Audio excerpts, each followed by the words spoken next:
개별적인 철학적인 이야기나 뭐 이런 것들을 하고요. 지난번에 노인에 관련된 에피소드를 했었고 그때 한마디씩 선생님들이 여기 계신 선생님들이 이야기를 하셨고 그거랑 연관돼서 화두가 뭐냐면은 죽음에 대해서 두렵다라는 게 이제 그 화두였었던 것 같아요. 그러니까 막상 다른 사람 죽음은 이렇게 좀 약간 터부시 되고 막상 나한테 닥칠 죽음에 대해서 약간 두려움도 있고 걱정도 있고 어떻게 그걸 잘 감당해내야 되는가에 대한 화두가 지난번에 공통된 주제였던 것 같아요. 거기에 대한 해답을 줄 수 있는 게 이 한국 철학에 있습니다. 그래서 그 해답을 오늘 여기서 받아가셨으면 좋겠고요. 한국인의 삶, 늙음 그리고 죽음에 관련돼서 유명한 학자들, 그러니까 최치원 여러분이 잘 아실 거예요. 그 다음에 이규보, 서경덕, 신음이라는 분이 기철학 중심으로 해서 죽음에 대해서 우리에게 해답을 주셨어요. 우리 한국 전통에서의 주류는 리철학이에요. 리.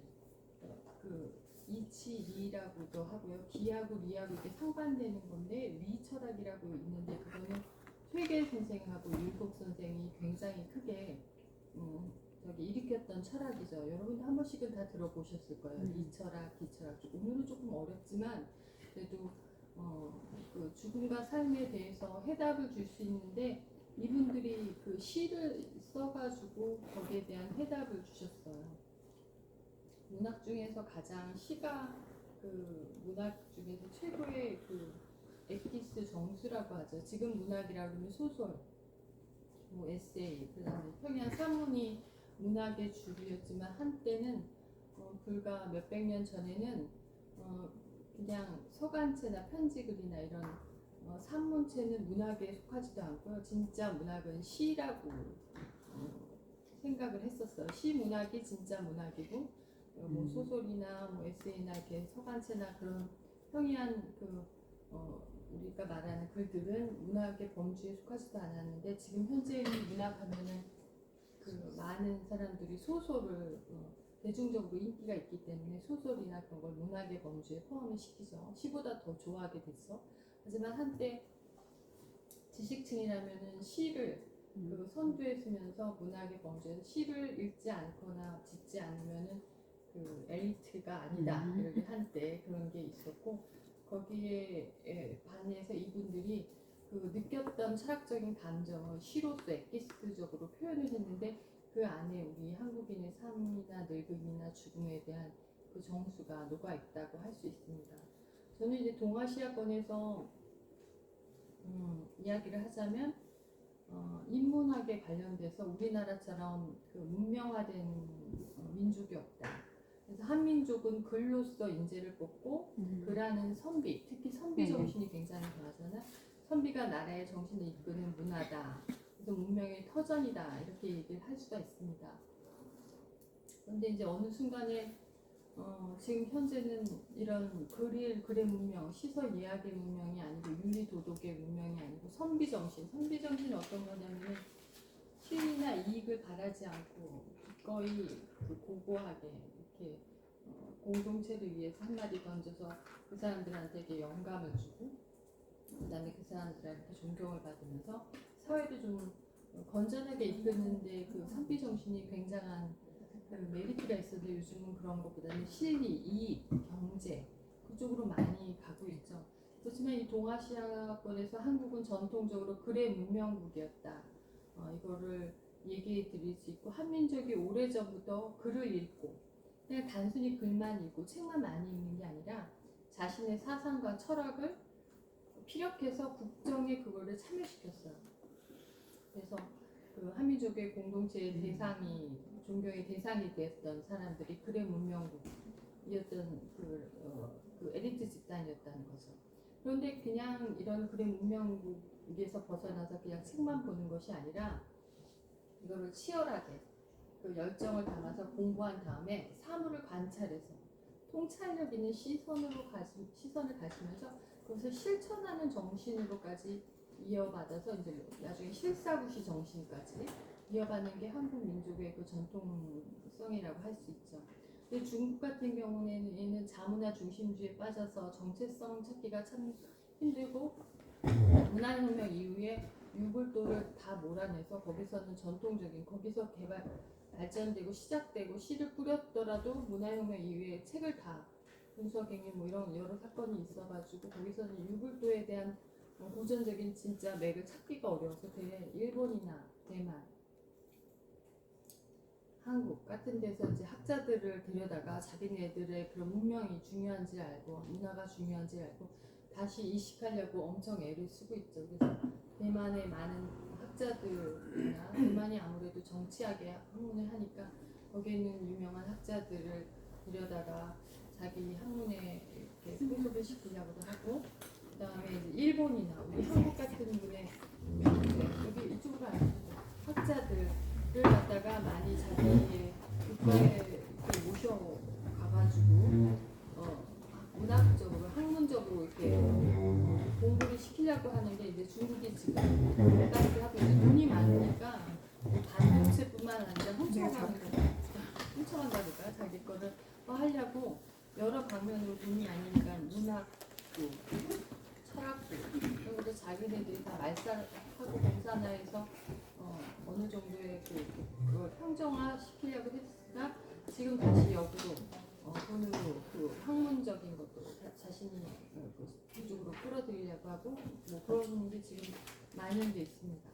그래서 이제 평준화에서 그냥 이렇게 말하자면 자문화 중심에 빠져서 정체성 찾기가 힘들고 다원성의 길을 잃어서 하향 보편화되는 문명이 주류예요. 중국에서 무슨 문명을 찾으려고 한다면 좀 어렵다. 그 다음에 일본은 사무라이 정신이 우선으로 해서 실리적이고 행동 중심적인 그 다음에 서민들의 본보기가 되는 정신에 존중하는 거에 힘을 실었어요. 사무라이 정신이 뭐냐면요 이렇게 터부시하고 다른 사람의 그런 그 능력이나 그것을 처음에 인정하지 않다가 자신의 능력과 견주어봐서 자기가 그보다 못하다 이렇게 되면 평생 그 밑으로 들어가서 존중해 줍니다. 그러니까 완전히 나보다 한 수 위구나 이걸 알게 되면 끝까지 딱 승복을 해요. 근데 우리나라 같은 경우는 승복은 아니고 자세히 살펴보면 민족성인데 내가 너를 이겨먹겠다 그러면 승복을 안 하고 꼬투리를 잡거나 해서 이기려고 하지 승복을 안 하는 정신이 한국 정신인데 거기서 약간 차이가 있어요. 대신 이제 근본적으로 좋은 건 이제 선비 정신이라는 거. 그래서 책을 읽고 명쾌하게 문장으로 자신만의 생각을 대변하는 학자들을 기반으로 한 게 우리 한민족의 그 전통성이라고 할 수 있어요. 정체성이라고도 할 수 있어요. 독창적이고 선구적인 학문을 민중에게 또 인식시켰을 뿐만 아니라 후세에 전수하려는 경향 속까지 굉장히 강하죠. 중국은 그걸 전수하려는 게 맥이 끊겼고 또 그런 게 있고요. 그다음에 그 안에서도 중국의 주작적 경향과는 다른 한민족의 기철학. 그러니까 주작이라는 건 리철학이에요. 리철학은 이제 형이상학 철학. 그럼 기철학이라면 어떤 형이하학 철학. 실질적으로 접해서 경험해서 이렇게 풀어내는 게 기철학. 경험하지 않으면은 얘기하지 않거나 뭐 그걸 하지 않는 게 이제 기철학. 리철학은 이상적인 거, 윤리도덕, 숭고한 정신 그런 것들을 이렇게 높게 보았던 게 리철학이에요. 거기 대표적인 게 이제 주자고 우리나라 학자 중에서 그 유명한 우리 돈이 새겨졌죠. 이황, 율곡 같은 분이 리철학의 선두예요. 근데 그분은 주류예요. 오늘 말하려고 하는 건 비주류에 관련된 기철학을 얘기하고자 합니다.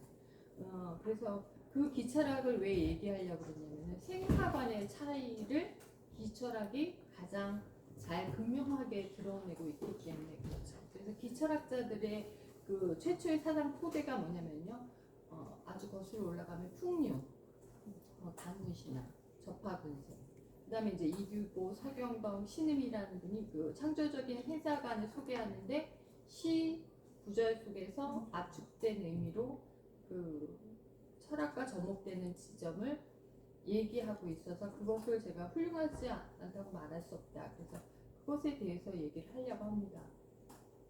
고등학교 교과서에 가면 최시원의 접하분생을 얘기를 많이 하거든요. 접하분생 너무 흔한 얘기고 뭐 시험에도 나오고 접하분생 뭐 이렇게 동그라미 치고 뭐 이렇게 하는데 이 최치원이라는 분은 어떤 분이냐면 9세기 인물이에요.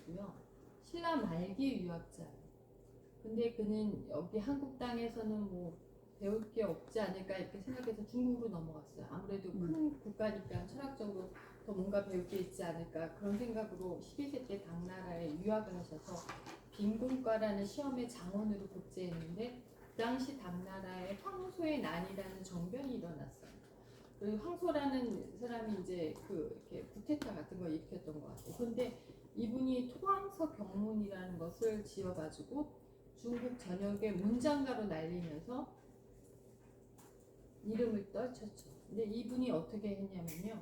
유불도를 그 문장 안에 다 녹여내서 얘기를 하면서 이제 했는데 한번 읽어볼게요. 어떻게 했길래 이게 그 문장가로서 위세를 떨쳤는가 하면은 천하의 사람들이 모두 너를 드러내고 죽이려고 생각할 뿐만 아니라 땅속에 있는 귀신들도 너를 가만히 놔두지 않을 생각이다. 너가 난에 일으켰는데 다 그렇다. 사람들도 그렇고 귀신들도 너를 가만두지 않는다. 너가 난이 일으킨 게 잘못이다 이거예요. 그래서 비록 너가 숨은 붙어 있어도 혼이 논다고 하지만 벌써 정신은 달아났을 것이다. 사람들도 너를 죽이려고 그러고 귀신들도 너를 가만히 놔두지 않으니까 너 아마 혼이 달아났을 것이다. 그러면서 도덕경을 언급하고 유불도를 다 언급하는데 여기 도덕경을 회오리 바람은 하루아침을 가지 못하고 소나기는 온종일 갈 수 없고 천지가 하는 일도 오히려 오래 가지 못하거늘 사람이 하는 일이 오래 가겠는가? 네가 난 일으킨 게 뭐 오래 가겠는가? 이렇게 얘기하죠. 이 도덕경의 이 구절은요, 사람들한테 이렇게 힘든 일이 있을 때 소나기가 하루 종일 오지 않는다. 그러니까 곧 그칠 거니까 너가 힘든 일은 곧 그칠 거니까 이제 좀 참고 기다리면 온다. 뭐 이런 얘기처럼 우리한테 위안을 주는 게 이제 도덕경의 얘기인데 여기는 이제 이런 문장을 써서 그 황소의 난에 관련돼서 토항서 경문을 썼죠. 그래서 이 토항서 경문에는요 부당한 일을 하면 처벌받는다는 인간우호적인 불교적인 세계관도 언급이 돼 있고 자연의 이치, 인간의 도리를 유불도의 경전을 통해서 최치원이 얘기를 하면서 나라를 혼란스럽게 한 주동자에게 일침을 가하는 문장이었던 거예요. 지금 뭐 정치인들이 여기서 우르르 하면 저기서 막 사자성어 딱 대면서 이쪽 막 공격하잖아요. 근데 거기에 이치가 아주 정확하고 명분이 맞게 딱 이치를 얘기하면서 경전에 있던 원리 원칙을 딱 얘기하면서 너가 아무리 그렇게 난에 일으켜도 하루도 못 간다 뭐 이런 식으로 이제 하면서 얘기를 하는 거죠. 특히 이제 회오리바람, 소나기는 자연의 이치, 도덕경에서 이제 인용한 거를 이제 인간의 이치에 적용하면서 얘기했고요. 그래서 이제 그 최치원의 해박한 지식이 상대방, 난을 일으킨 황소에게 자신의 정당화된 논리로 물러날 것을 권장하는 문장이었는데 특히 이 천하의 사람들과 땅속의 귀신들 뭐 숨이 붙어 있다고 하지만 혼이 논다고 하지만 너는 오래 못 갈 거다 라는 문장을 통해서 사실 여기에 제가 포인트를 뒀어요. 살아있는 사람과 죽은 영혼에 대해서 보이지 않는 소통을 아마 얘기하지 않았을까. 그리고 삶과 죽음이 숨과 혼으로 차별된다는 거. 그러니까는 뭐 살아있는 사람은 숨을 쉬고 뭐 혼은 귀신이 갖고 있는 게 혼이지 않습니까? 혼과 백에 관련돼서도 이제 장자에서 얘기하는데 사람이 죽으면 혼백이 죽기 전에 혼백이 가지고 있다가 죽으면 혼백이 이렇게 흩어진다. 그게 분리되는 것을 죽음과 삶의 차이를 얘기한다. 그리고 입에서는 숨을 쉬는 것과 안 쉬는 것 차이다. 뭐 이렇게 얘기를 하죠. 그래서 이런 얘기.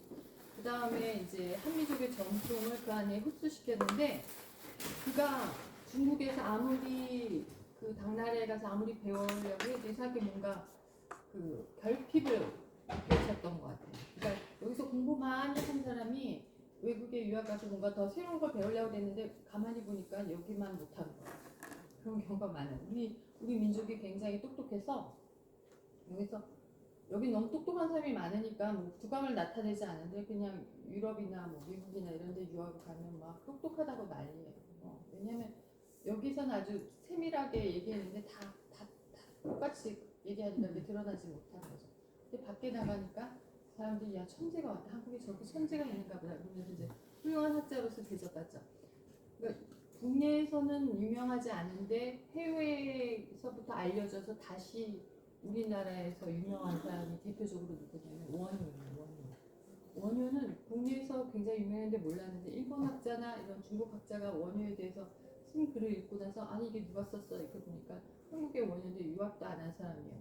그러니까 일본에서 유명해서 일본에서 알려지고 그다음 중국에서 알려져서 되게 역수입된 거죠. 그러니까 BTS 같은 거죠. BTS 처음에 왔을 때 방탄소년단 우리가 뭐 쟤네 왜 까불어 이름이 왜 방탄소년단이야. 그런데 이제 유럽이나 미국이나 이렇게 가서 막 난리가 나고 뭐 환호하니까 다시 우리가 아 잘하는구나 이제 들을만 하구나 들 줄 알겠구나 다 잘생겼네. 그리고 처음에는 그룹을 져서 다닐 때는 인식을 못했어요 누가 누군지. 근데 이제 해외에 가니까 해외에서 그 사람들 하나하나마다 특성을 다 알고 춤도 군무처럼 아주 딱딱 맞춰서 하고 그냥 딱딱 맞추는 정도가 아니고 뭐 예술적으로 하니까 누구냐 뭐 이렇게 돼서 역으로 우리나라에서 방탄소년단 BTS다 이렇게 알려지게. 그러니까 우리나라 국민들이 서로 각자가 뛰어나다는 걸 잘 모르는데 해외에 가서 거기 뭐 형편없는 거죠. 해외는 막 엉망이고 막 정치하지도 않고 세밀하지도 않고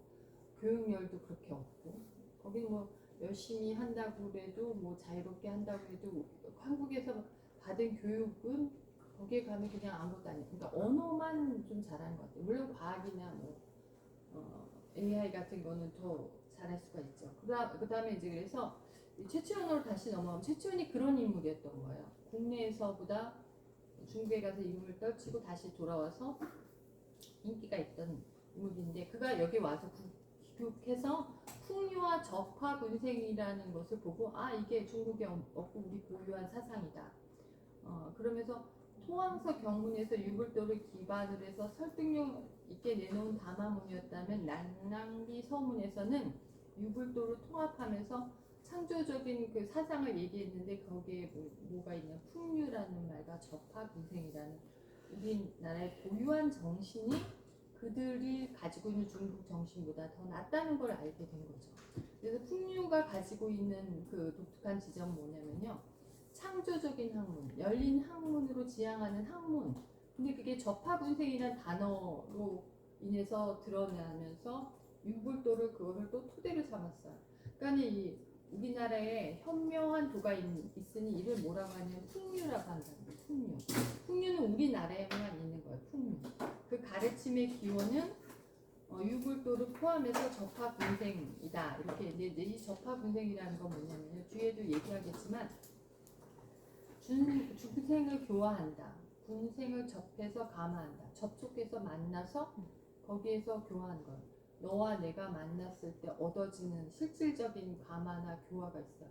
사람과 사람이 각각의 그 독립체고 갖지 못한 유니크한 게 있고 서로 만나다 보면 아, 저 사람의 저거를 내가 배워야 되겠다. 그러면서 내가 변화가 돼요. 친구들 같은 유의 친구도 있지만 다른 연령대의 친구와 다른 성별이나 다른 공부를 하거나 다른 분야를 만난 사람과 친구를 하게 되면 그 사람의 영향을 내가 자연스럽게 받으면서 나도 내가 가지고 있던 고유한 거기에 무슨 변화가 일어나요. 흐름이 일어나요.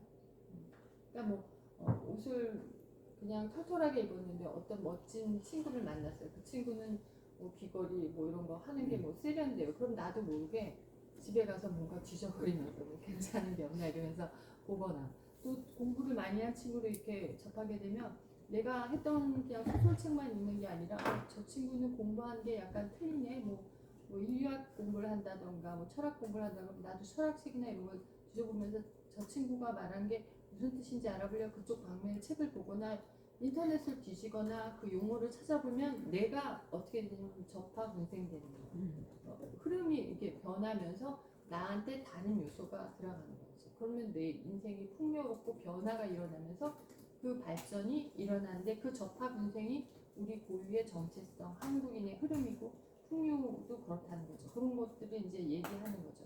그래서 생명 원리에 기반으로 한 현묘지도라는 세계와 삶의 범주를 신비한 묘합으로 이해한 것이다. 뭐 이렇게 이제 얘기하면서 적화분생에 대해서 여러 학자들이 그게 참 특별한 거다 이러면서 얘기를 했죠. 그러면서 어디로 거슬러 갔냐면 이런 적화분생 풍류라는 게 어디서부터 왔느냐 그러면서 학자들이 그 근원을 찾아가요. 그랬더니 그 홍익인간 거기로 들어간다는 거죠. 그래서 만나면 배 타고 싸우고 하는 것이 아니라 만나면 서로 어울리고 융화하는 것이 우리 고유의 풍류도라는 거예요. 풍류는 그냥 배타하고 싸우는 게 아니고 만나서 서로 어울리고 융화하고 하는 게 고유의 풍류도고 접합분생이라는 거죠. 그래서 화랑정신, 화랑이라는 신라 시대의 젊은 소년들이 같이 만나서 산과 들을 다니면서 산에서 자연의 이치를 알고 친구들과의 우애를 다지고 이렇게 얘기하고 그래서 풍류를 즐기고 이런 화랑 정신의 이런 것들이 다 여기서 왔다는 거죠. 그러니까 서로 어울리고 융화하고 그래서 친구라는 게 우리 한국 사회의 친구는 대단히 좀 특별한 것 같아요. 다른 것보다 친구들 간의 경쟁심도 은근히 있으면서 어릴 때부터 친구가 있으면 같이 이렇게 성장하다 보면 그 친구한테 이렇게 잘 보이려고 그러고 친해지려고 하는 것도 있지만요. 약간 우리나라 사람들은 이렇게 경쟁심이 있어서 제가 저렇게 하면 나도 좀 어떻게 해서 좀 잘해야 돼. 제가 집에 있었으면 나도 좀 전세계도 어떻게 해봐야 되겠어. 저 친구가 저런 공부를 한다면 나도 제 못지않게 좀 해봐야 되겠다. 경쟁 심리도 있으면서 약간 질투 시기가 있으면서 그건 안에다가 콕콕 숨겨놓으면서 친구를 하면서 이렇게 끝까지 가죠. 오래된 친구는 약간 시기 질투가 있으면서 그러면서도 좋아하죠. 그 친구도. 저 친구의 장점을 알죠. 저 친구는 틀림없어. 저 친구는 저런 면에서는 좀 감성적이야. 이러면서 이제 오래 가는 거죠. 4, 50년. 두 번에 만나면서 그 친구의 그 사상이나 성품을 이해하면서 나도 접합분생 되면서 같이 풍류를 즐기면서 오래 가는 친구가 있죠. 그런 게 이제 만나면 서로 어울리고 융화한다는 거죠.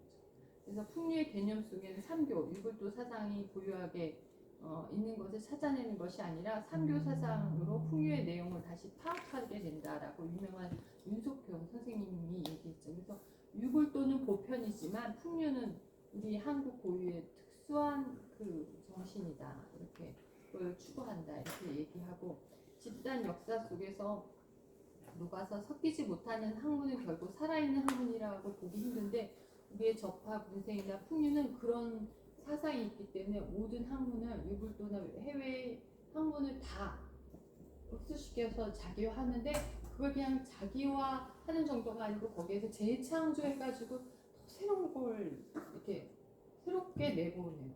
그게 우리의 풍류 정신이나 접합 문생이 안에 있어요.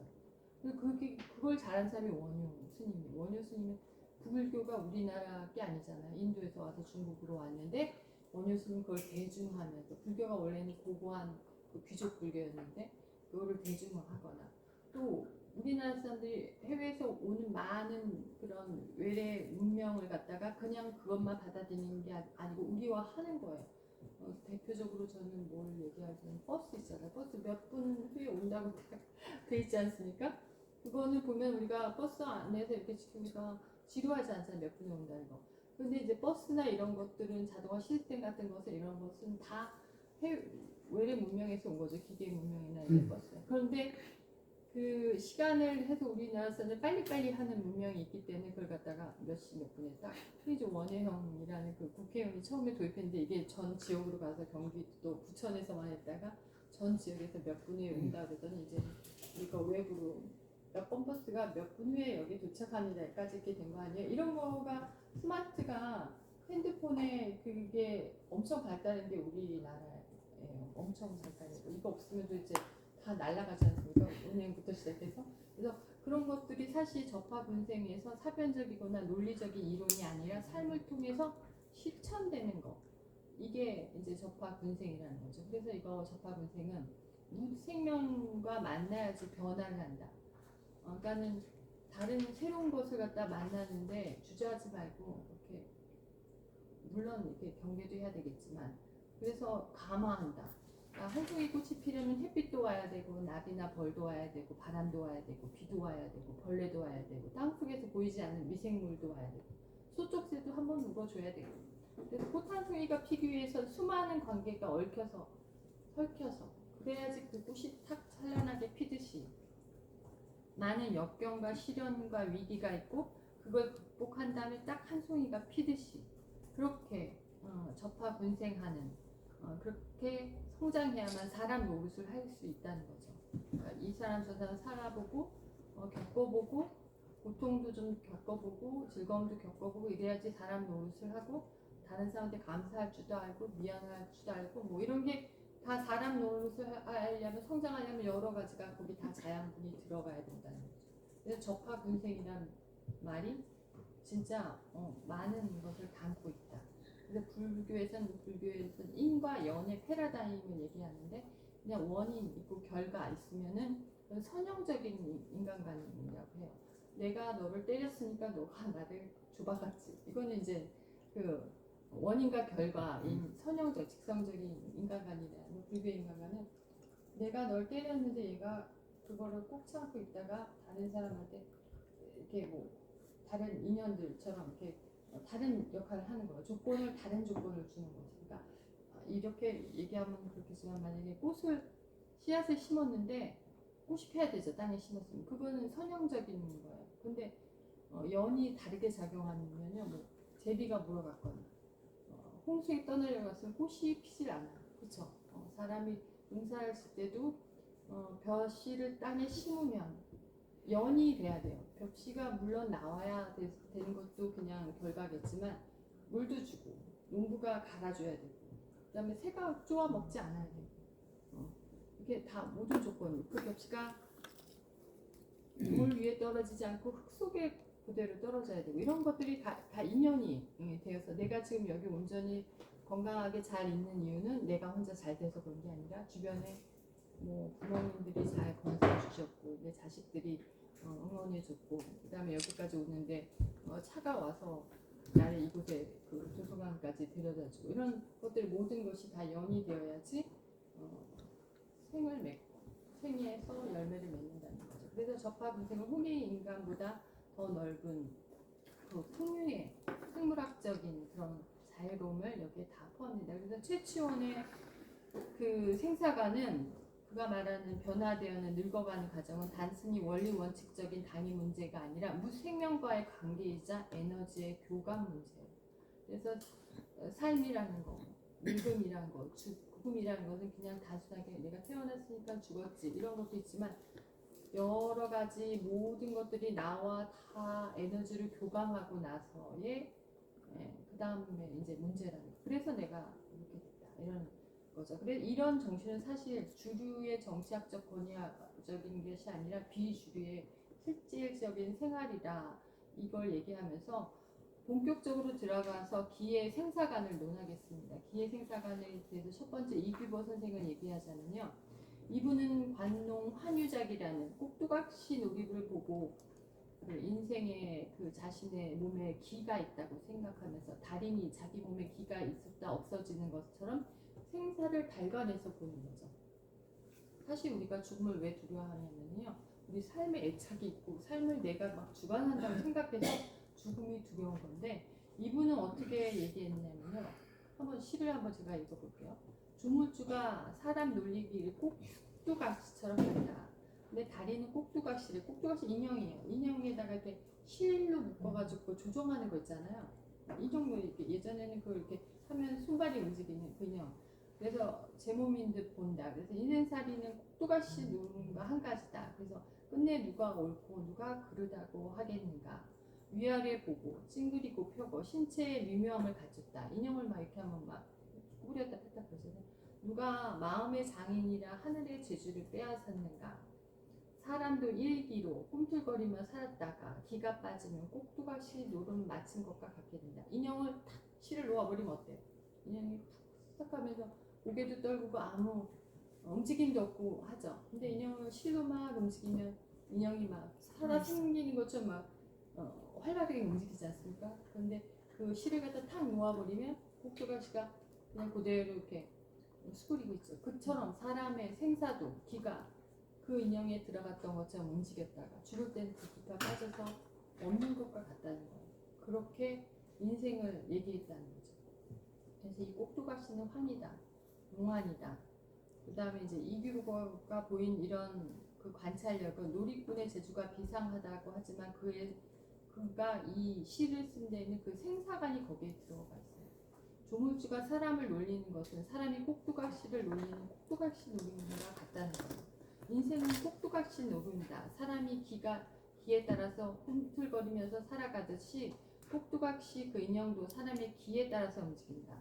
사람에게 기가 빠지는 것은 꼭두각시 노름이 끝난 것과 같다. 그래서 사람의 목숨은 기와의 인연으로 삶을 누리다가 기가 빠짐으로 죽음을 보고 저 세상으로 돌아간다. 그래서 사람 또는 만물의 생명은 일기가 있다가 생으로 갔다가 일기로 다시 가는 거예요.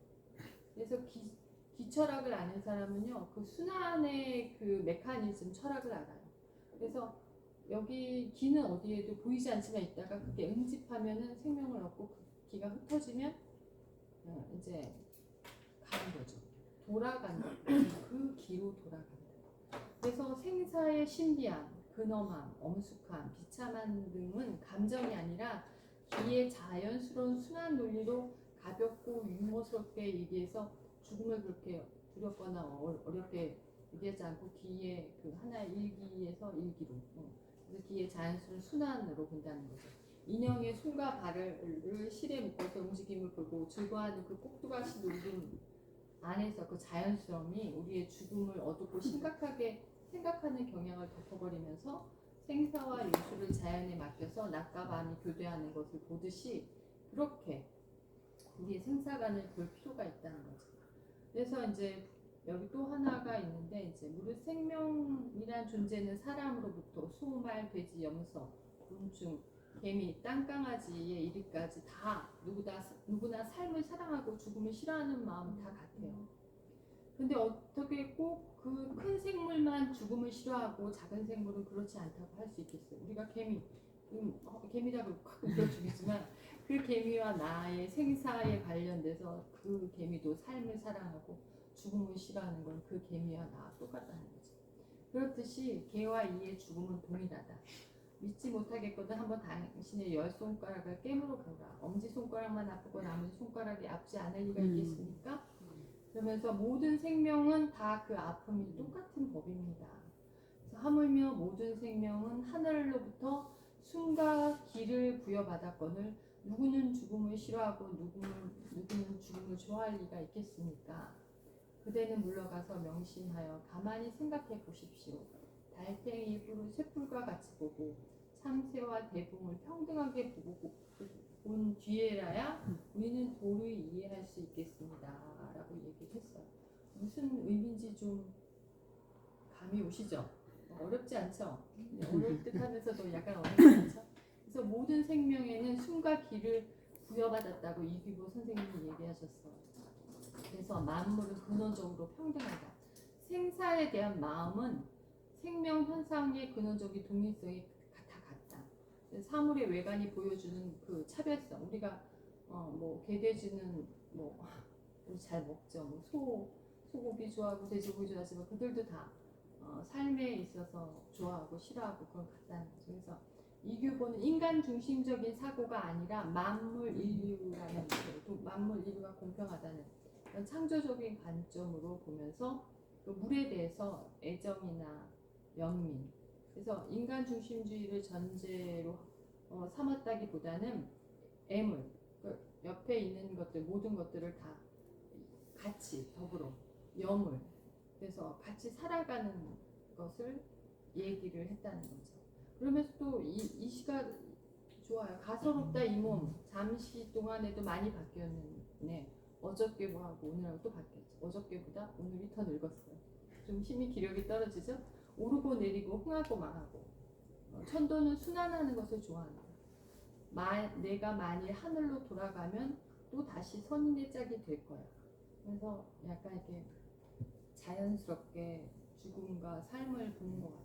그래서 늙어서 힘없고 초라한 겉모습을 벗어던지고 새로운 죽음이라는 세계 속에 성큼 다가갈 때 그 세계에 대해서 만나는 선인들과 만나는 상상 꼭 여기가 좋고 그런 때문에 이승밭 여기가 좋다 그거 갑자기 생각이 안 나네요. 맞아요.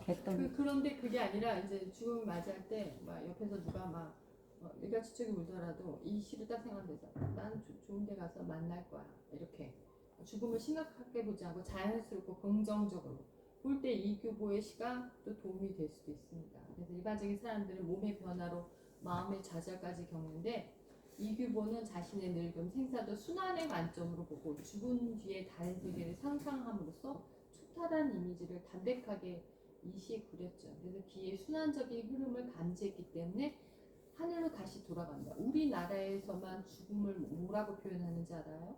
돌아가셨다. 컴백 간 거예요. 원래 그쪽에서 왔기 때문에 다시 가는 거죠. 일기에서 왔고 내가 생을 얻었다가 다시 일기로 가니까.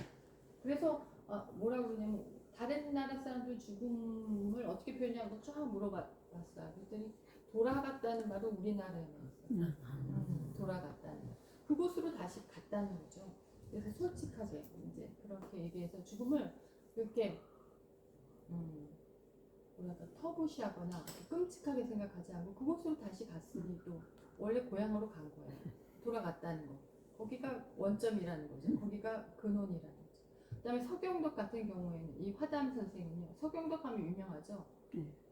그 뭐 있잖아요. 그 기생. 그분도 근데 이분은 그것보다 더 훌륭한 게 뭐냐면 이 생사관을 자연스럽게 기의 흐름으로 얘기하셨는데 죽음은 끝이 아니라 처음으로의 복귀다. 여기서도 죽음은 삶보다 더 근원적이다. 그래서 죽음은 삶의 본향이다. 사람이 죽어 없어지는 것은 형체와 혼얼이 없어지는 것이다. 담일청어한 기가 모인 것은 끝내 없어지지 않으며 태어의 담일청어한 기가 흩어져서 일기로 합쳐진다. 그러니까 일기 얘기하는 거죠. 이게 담일청어가 뭐냐면 아주 뭐 이렇게 허하다는 것, 허가 비어있다기보다도 그곳에서 모든 만물이 사실 나와요.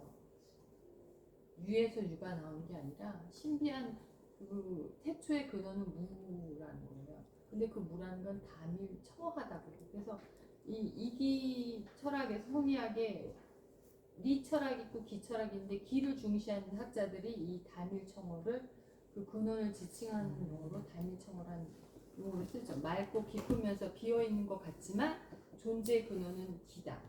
그래서 이제 성리학에서 모든 현상의 존재는 기로 인해서 형태가 부여되고 이는 그 내재적인 원리에 속한다. 그러니까 집을 지을 때 건축가들한테 집을 짓게 하죠. 왜냐면 그 사람 그 이치를 알기 때문에 그래. 이리를 알기 때문에 그렇죠. 어느 정도의 깊이를 봐서 벽돌을 어떻게 써서 어떤 형태로 돼야지 된다는 리를 알기 때문에 그렇지만 실제적으로 그 빌딩이나 건축물을 지으려면 뭐가 필요하냐면 벽돌, 철근 이런 게 필요하잖아요. 그런 게 기에 속하는 거고 그 건축가의 뼈대나 원리를 아는 게 리에 속한다고 할 수 있어요. 그런데 이제 이 성리학에서는 모든 현상과 존재는 기로 인해서 형태가 부여되죠. 우리도 이렇게 살, 고름, 뼈, 이런 게 다 안에 있잖아요. 머리카락, 이런 게 다 이게 사실상 기의 존재이고 사람의 그런 모습 같은 거 이런 게 있으면 일기도 사실은 보이지는 않지만 그게 여기 부여됐기 때문에 죽은 사람을 그냥 바디라고 하고 그러니까 시체라고 하는 건가 일반 사람과의 차이가 뭐냐면 기가 거기 안에 안 들어있는 꼭두가시 노름처럼 거기에 생명을 불어넣어서 이렇게 움직일 수 있는 게 바로 기라는 거죠. 죽은 사람은 기가 없는 거죠. 기가 빠진 거죠.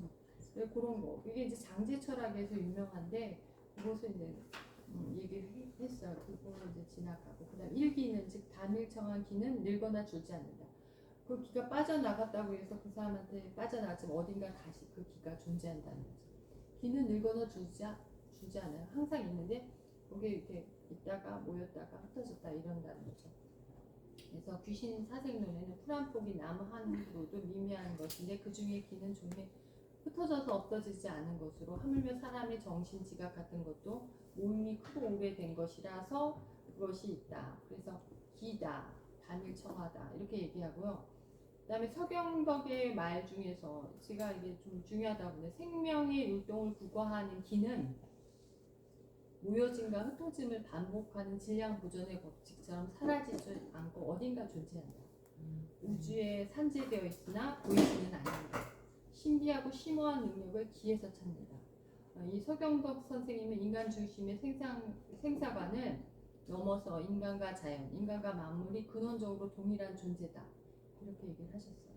그래서 복귀하는 생태계적인 지혜의 힘을 알아차릴 수 있는 근원은 비가 아니라 기에 있다. 이렇게 얘기를 하셨죠. 존재는 어디서 와서 어디로 가는가. 이거 우리 항상 물으냐. 아이들이 엄마 나는 어디서 왔어? 이렇게 갑자기 물을 때 이제 철학적으로 애들이 더 철학적으로 질문할 때가 있어요. 어른들은 어떻게 대답해야 될까 고민할 때가 있어요. 엄마 나는 어디서 왔어? 사람은 다 죽는 거야? 어떻게 죽는 거야? 뭐 이러면 이제 제가 아는 어떤 약간 유머스러운 접시물에 코 박아도 죽어 뭐 이렇게 이제 얘기를 했다는 거죠. 죽음이라는 것에 대해서 걔는 철학적으로 애들은 굉장히 고민을 해서 물어봤는데 어른들은 사실상 대답해 줄 말이 뭐해요. 갑자기 얘가 천재인가 이러면서 대답을 어떻게 해야 되지? 근데 여기서는 뭐라 하면 음양이 합하고 흩어지는 이치가 오묘하다 그랬어요. 유무를 깨닫고 나니 구름의 생멸과 같이 생사를 알고 보니 달이 차고 이스러짐도 같구나. 존재의 처음과 끝을 알고 나니 항아리 두드리며 노래하는 뜻 알겠다. 형체가 사라지고 혼백이 떠남은 통발을 잊어버린 것 같다. 슬프다. 약상한 사람, 그러니까 뭐 쇠약하고 뭐 노쇠한 사람이 얼마나 많은가. 제 집으로 돌아감이 곧 선처님을 가르쳐 주리라. 뭐 이렇게 얘기를 하는 거예요. 이 시를 보고 또 하나는 있어요. 만물은 모두 잠시 붙여 머무는 거. 붙여 머문다는 건요, 잠시 어느 집에 나그네처럼 들렸다 간다는 거예요. 우리 인생은 그렇다는 거예요. 잘 놀다 가야 돼요. 소품처럼. 일기 중에 생겼다가 사라지는 거예요. 구름이 생길 때는 자취가 있지만 얼음은 녹으면 흔적이 없죠. 밤과 낮이 밝았다가 어두워져서 원형리정이라는 게 있는데 원하고 정 끝에 있는 거예요. 시작과 끝이 되풀이됩니다. 그래서 잠시 이 이치를 알아서 깨달아서 항아리 두드리고 그대를 보내네요. 그래서 장자, 도교나 불교는요, 죽음을 이렇게 항아리 두드리면서 이렇게 축제 분위기로 죽음을 자연스럽게 하면서 축제처럼 해요. 왜 옛날에 보면 호상, 부모님이 나이 들어서 돌아가시면 막 잔치집 떠나가듯이 하잖아요. 그처럼 이렇게 죽음을 즐거워하는 거죠. 아이고 하다가 또 바깥에 나면 깔깔 웃고 막 돌아가신 분 막 흉도 보고 깔깔깔 웃으면서 잘 가셨지, 뭐 잘 보내드렸지, 잘 돌아가셨네, 뭐 잘 돌아가셨네 좀 안 맞지만 돌아가신 것에 대해서 그렇게 슬퍼하지 않고 이렇게 가셨네 뭐 이렇게 하고 자연스럽게 한다는 거죠. 그래서 이런 통발을 잊어버리는 것 같다는 말, 이게 좀 담백하죠. 그래서 죽음을 두려워하는 인간에게 다시 자신의 집으로 돌아가는 것이라고 안심하게 만드는 시들을 이분들이 썼어요. 사실 편안함을 주죠. 죽음을 터부시하지 않고 편안함을 주죠. 근데 이 만인이라는 시는 만물은 모두 잠시 붙여 머무는 것이다. 독립한 완전체가 아니라 의존해서 잠시 잠깐 살다가 이렇게 가는 존재다. 구름이 생겼다 사라지는 것처럼, 얼음이 녹아서 없어지는 것처럼, 낮과 밤이 순환하듯이 되풀이되는 것처럼 인간의 삶과 죽음을 거기에서 연상시킬 수 있게. 그래서 이칠이 그러한 겸허한 인생에 빗대서 얘기를 하는데 무거운 주제를 시를 통해서 압축적으로 아주 깃털처럼 가볍게 생사 문제를 아주 가볍게 다루었기 때문에 우리한테 참 많은 유익을 준다고 볼 수 있죠. 특히 항아리 두드리는 모습을 가볍게 얘기해서 이 시가 이제 서경덕의 많이는 비범하고 특별하게 얘기를 하고 있습니다. 특히 또 이 서경덕은 부채라는 얘기를 했어요. 부채는 어떤 바람이거든요. 부채는 바람을 일으키는데 가만히 두면 바람이 없는데 부채가 바람을 일으켜요. 그거 이제 사람의 그 꼭두가시 인형처럼 부채가 후두르면 바람이 나오는데 바람이 어디서 나왔는가? 바람 어디서 나왔을 것 같아요. 부채가 해야만 바람이 나오죠. 그래서 부채 속에 이직이 바람이 있었나요? 아니죠. 근데 부채가 나오지 않았으면 이 바람은 어디서 왔는가? 그래서 부채에서 나온다고는 말도 되지 않고 부채에서 나오지 않는다고 해도 말이 또 안 돼요. 부채가 없으면 또 바람이 나오지 않으니까. 근데 이렇게 유무에 관련돼서 부채를 통해서 부채는 바람을 쳐내는 소이지만 부채가 바람을 만드는 것은 아니다. 바람이 태어 속에 쉬고 있을 때 고요하고 맑고 아지랭이처럼 티끌이 일어나는 것조차 볼 수 없다. 그래서 부채를 흔들면 바람은 곧 일어난다. 그래서 바람을 기다. 우리가 기가 뭔가요? 하고 물어볼 때 부채를 통해서 이게 기다. 부채를 이렇게 하면 바람이 시원하게 이렇게 왔다 가잖아요. 부채를 끝이면 바람은 안 나. 근데 기가 뭘까? 이렇게 그렇게 느낄 수가 있다는 부채를 통해서. 그래서 비어있을 때 다하지 않고 움직일수록 더 낸다. 그래서 부채로 하여금 비로소 움직이고 몰아치고 고동치고 솟아나고 바람이 된다. 형체에 있는 것이 밀치게 되면 기가 팽배해서 부풀어 온다. 뭐 이렇게 얘기하면서 부채 얘기를 통해서 우리가 만물의 근원은 어디서 오는 것이라고 할 때 부채를 통해서 모든 존재에게 화두를 던졌다. 그래서 서경덕 선생님은 이 부채와 바람의 관계로부터 부채가 흔들리지 않을 때 어떤 자극이나 운동이 없을 때는 바람도 없다. 부채가 흔들리고 자극이나 운동이 있게 되면 바람이 있다. 그래서 바람의 본질은 유인가 무인가. 그래서 우리가 생명을 얘기할 때 유무에 대해서 뭐라고 얘기할 수 있을까? 그래서 바람의 유무의 동시적인 현상에 대해서 서경덕은 한 발 물러나서 아주 그 일기를 얘기했어. 그러니까 서경덕은 형이상학과 형이하학을 모두 하나의 기라는 면에서 독특한 사상을 드러내면서 인간의 삶, 늙어감, 죽어감에서 오는 공백이 기의 흩어짐이라고 보면서 기가 왔다, 부채가 와서 있다가 부채가 또 끝이면 바람이 없게 되는 것처럼 기의 운동성을 무감각하게 받아들일 수 있는 상황을 부채와 바람을 통해서 자극적으로 의식할 수 있게 얘기하죠. 그래서 그렇게 또 얘기를 잘 해주셨고요. 그 다음에 신음이라는 분은 있는데 이분은 또 어떻게 얘기했냐면 삶은 더 있는 것도 아니고 죽음은 더 없는 것도 아니다. 망망한 삶과 죽음 사이에서 나는 기쁠 것도 마음 상할 것도 없다. 살았다고 막 아이고 죽을 뻔했네 뭐 그러기도 하고 뭐 이렇게 살 것 같다. 뭐 우리나라 사람 말 참 재밌게 잘해요. 뭐 이게 뭐 시원하다 살 것 같다 이렇게 말 죽을 뻔했네 뭐 이러는데 이제 이분은 삶도 더 있는 게 아니고 죽음도 더 없는 것이 아니다. 뭐 이렇게 이제 얘기하시고 또 하나는 이제 이게 있어요. 처음에 왔던 곳은 어디며 마침내 떠나는 곳도 어딘가. 오는 것도 한때고 가는 것도 한때다. 삶과 죽음이 이미 정해져 있는데 아득한 옛날부터 모두 다 그랬다. 나 일찍부터 이 진실을 알았고 가슴속에 의구심이 숨지 않았다. 그래서 자연스럽게 우리 할아버지 할머니 돌아가셨고 우리 어머니 아버지 돌아가셨거나 돌아가실 거고 나 역시 돌아갈 것이고 내 후손들도 돌아갈 것이다. 근데 자연스럽게 의구심을 풀 필요가 없죠. 그래서 이렇게 두려워하거나 이럴 게 아니라 다들 왔다 다시 돌아간다 이렇게 이제 생각하는 게 우리 유명한 이 한국인들이 우리 민족한테 그런 걸 준 것 같아요. 아주 정체성, 죽음과 삶에 대한 정체성, 시로서 삶과 죽음을 어떻게 생각하고 있는가에 대해서 정신적인 깊이를 감지하게 만드는 것들이에요. 삶을 발견하는 자세도 참 보이고요. 삶과 죽음을 천지자연의 흐름으로 받아들이고 또한 잘 사는 삶이란 어떤 것이고 잘 죽는다는 것은 어떤 것인가라는 질문에도 신음이 얘기를 했어요. 굳혀 산다. 그것은 흙 있기도 하고 없기도 하고 오는 것도 가는 것도 일정하지 않다. 사람은 하늘 땅 사이에서 참으로 있는가 없는가. 태어나지 않는 상태에서 보면 본래 없는 것이고 이미 태어난 상태로 보면 온전히 있는 것으로 보죠. 그래서 죽게 되면 다시 없음으로 돌아간다. 그렇다면 사람의 삶이란 결코 있음과 없음 사이에 붙여 산다는 것. 잠시 왔다 가는 거다는 거예요. 붙여 산다는 게 뭐냐면요.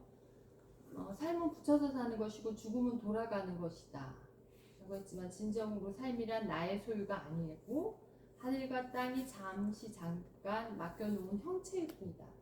그래서 푸른 꽃이 핀다고 해서 봄에 감사하지 않고 나무는 잎이 진다고 해서 가을을 원망하지 않는다. 네, 이거 저희 아버지 묘비에 제가 새겼어요. 주워가지고 삶을 잘 영위하는 것이 잘 죽을 수 있는 길이다.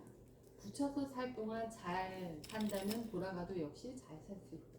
근데 사람들은 영원히 천년 만년 살 것처럼 다른 사람 막 사기치고 협박하고 윽박 지르고 눈울기고 막 별의별 것을 다 하는데 아니라는 거죠. 그냥 한때 잘 살다가 잘 가는 게 간다. 이런 이치를 알면 뭐 이렇게 힘들게 뭐 할 게 없는 거예요. 그래서 신음은 삶이랑 붙여 사는 것이고 죽음은 돌아가는 것이다. 이렇게 얘기하죠. 그래서 삶 자체가 붙여 사는 것. 붙여 산다는 게 너무 어렵죠. 약간 잠시 이렇게 나그네처럼 일단 하는 거예요. 그런 거. 밖에서 오는 영욕이나 화복을 거론하는데 무슨 소용이 있겠는가? 아, 내가 자식 잘 됐어. 암만 자랑해도 다 똑같이 늙고 죽어요. 나 이렇게 돈 많아. 나 무슨 차 탔어. 암만 해도 버스 타는 사람이나 뭐 그거 타는 사람이 다 늙으면 다 똑같죠. 근데 제가 볼 때 많은 사람이 좀 같더라고요. 그러니까 제 농담이고 어쨌든 다 비슷하다는 거예요. 나그네와 붙여 산다는 거는 나그네는 명사고 붙여 산다는 거는 동사지만 그 의미가 동일해요. 삶을 나그네처럼 여기고 하늘과 땅에 잠깐 붙여 사는 것처럼 여겨야 된다. 죽은 뒤에 돌아갈 곳에서도 살았을 동안 붙여 산다는 것처럼 이렇게 인생관을 가져야 된다. 집착과 머뭇거림을 놓아야 하기 때문에 그런 여지를 풀에 꽃이 핀다고 봄에 감사하지 않고 나무짐이 진다고 가을에 원망하지 않는다는 것처럼 그 대신 삶을 열정적으로 치열하게 사는 이들에게는 죽음과 그 이후의 세계에 대해서 걱정하지 않도록 하는 충고들이라고 조언을 하고 있습니다. 그래서 이런 운치 있는 구절들, 시들이 죽음이라는 두려움을 어떻게 얘기하냐면 기대감이나 환호, 이렇게 좀 죽고 나서 누구를 만날까? 선인을 만날까? 아니면 먼저 갔다는 사람들 만날까? 기대하는 그런 기대감으로 환원하게 된다는 거죠. 그래서 붙여서 사는 동안 잘 살았으면 죽은 후의 세계도 잘 지낼 것이니 두려워할 것이 없다 라고 생각하면 그냥 화평하게 맞이하자.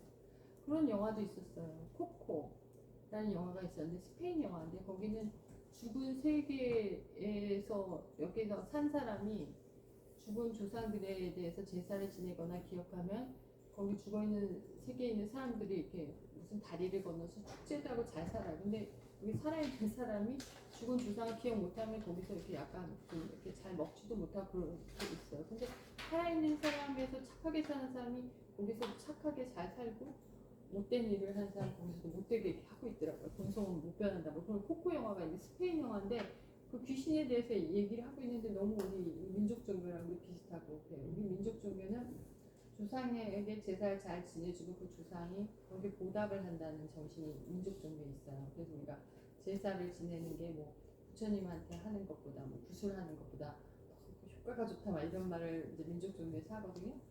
제사 자기 조상한테 제사 지내는 거. 그래서 이제 그런 얘기가 이론적으로 알고 있는데 그 코코란 영화가 그걸 고스란히 얘기하고 있더라고요. 그래서 스페인이 우리에서 멀리 떨어져 있는 나라인데도 비슷한 생각을 가지고 있구나 이렇게 얘기를 하게 됩니다. 그다음에 이제 접합은생이란 말은 만남이라는 걸 만난다는 거잖아요.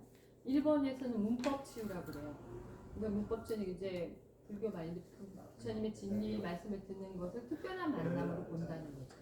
그다음에 중국에서는 이문회우라고 그래요. 인문학에서 벗을 만나, 즉 글로서 벗을 만나는 것은 뜻깊다라고 이제 얘기를 하죠. 그다음에 접합은생은 종전의 생각을 벗어나서 자기와 타자의 만남인데 이 접합은생의 의미는 중요한 게 중심과 중심의 만남, 핵심과 핵심의 만남, 운명과 운명의 만남. 그냥 단순한 만남이 아니라 천지 만물이 새로운 생명을 얻을 때 진정한 사랑과 사랑이 만나야지 생명이 생긴다고 했죠. 결혼할 때도 그 남자가 나의 유일한 남자, 그 여자 나의 유일한 여자.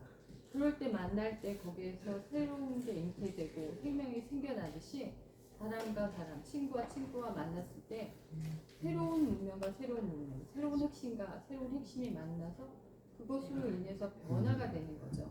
그게 바로 이제 만남이 그런 만남이어야지 그 생명력을 얻는다는 거죠. 그래서 이 기철학은 사실상 자연 철학이라고 할 수 있고요. 순환의 원리를 파악하고 있어요. 순환한다. 모든 것은 다 순환한다.